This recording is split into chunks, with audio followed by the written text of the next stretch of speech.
congregation is like an extended family. Well, it's really community. I've been here for happy events and sad events, and I just feel a really close sense of community at Neveh Shalom. I wanted a conservative synagogue, and when we walked in, I was just like hooked. We fell in love with the congregation, with the feel of it, with what it meant for our children, and our children grew up here. I have embraced Congregation Neveh Shalom, and I'm very proud of being a member here. Well, I grew up in this synagogue. I was bar mitzvahed here. It's important to me for my children. It's where they're going to be bar and bat mitzvahed. It's our Jewish home.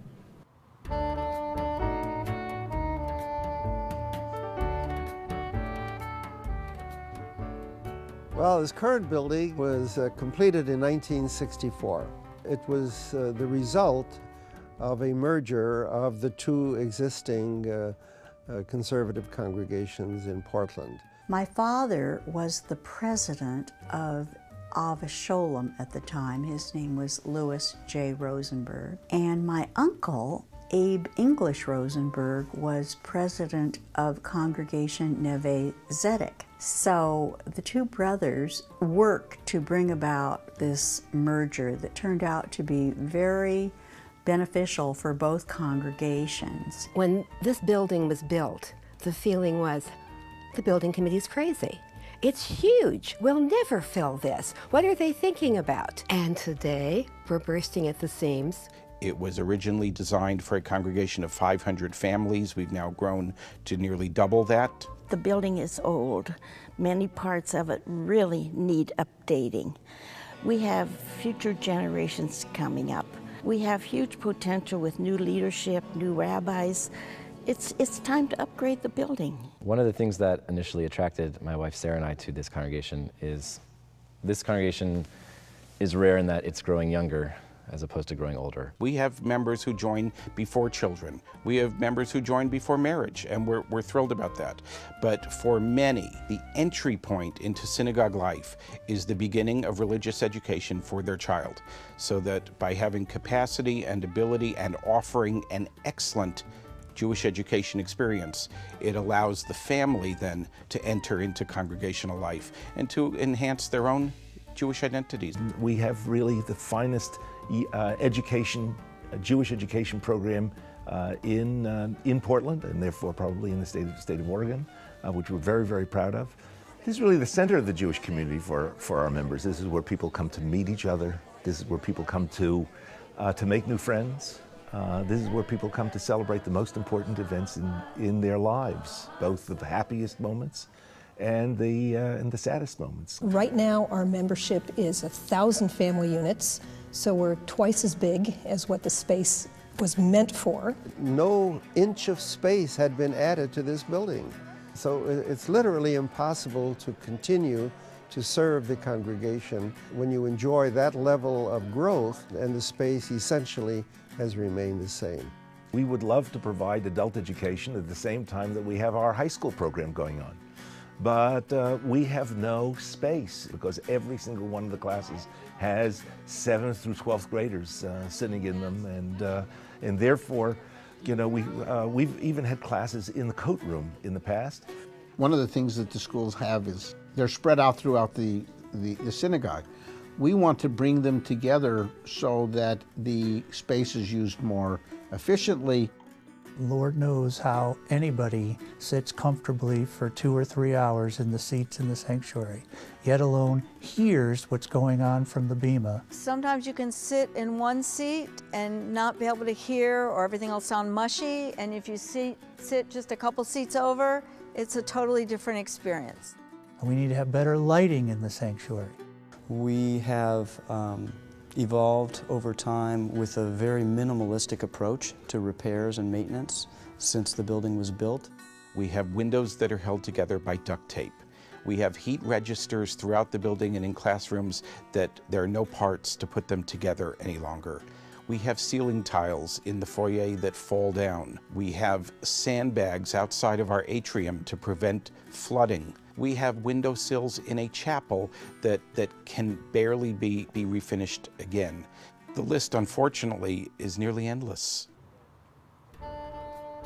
Well, the cemetery, of course, is the final destination of every Jew, every individual. And Jewish life has always played great emphasis on the ceremonials that accompany death and the meaning of death to a family and to a community. We think that the cemeteries are a very important part of the synagogue.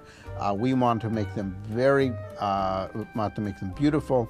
We have over $200,000 worth of monuments to be repaired. Monuments that are 80, 90, 100, 120 years old, that are slightly toppling, or some of them have even toppled. Names that are eroded that you can't hardly see. We have an irrigation system that is constantly being bandaged because it comes apart at different places. We need a caretaker. The chapel itself is a little too small. In 1998-99, Neveh Shalom leadership engaged in a strategic plan. Many congregants took part, clergy, staff. We got input from outside the congregation, and we came up with a strategic plan somewhere around the year 2000. They involved the entire congregation. They did focus groups and congregational meetings and surveys and all the rest. So we put this all together, and now we're in a place where we look at it and we say, we have something as a plan that makes sense, that is backed up by homework, by data, and that truthfully, if implemented, will give the congregation another generation or two, if we're lucky, of life without having to go back and ask for meaningful capital gifts. The master plan had two centerpieces to it. One was the addition of an intermediate-sized chapel, a space that would serve about 250 people. The new important star in this constellation is that new chapel that will be able to service smaller groups. I think that quite a few things that used to be in the chapel will move to the new chapel that we're very excited about. It is going to be a glorious space in the life of our congregation.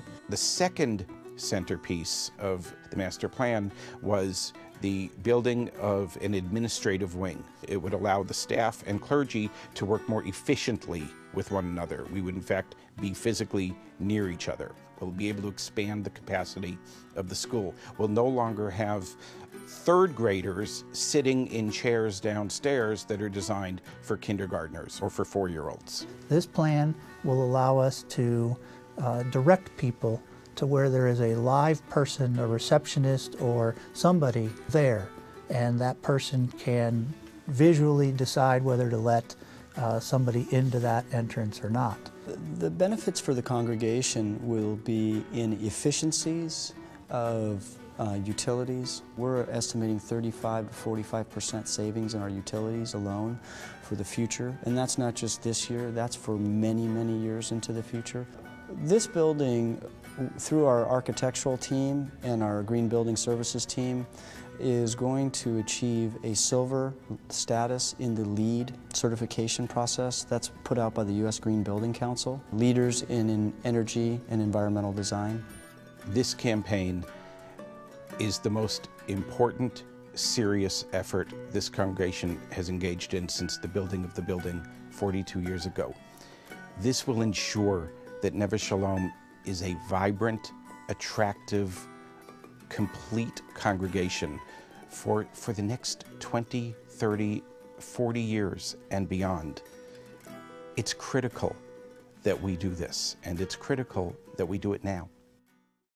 We thought it would be a wonderful idea to support the campaign and principally to fund the new chapel, which we also decided to name for Rabbi and Goldie Stamfer.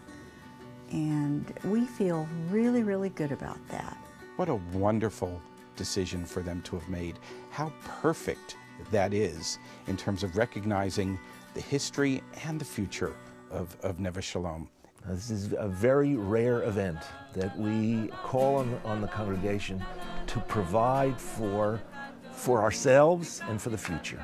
We owe it to the next generation coming to give.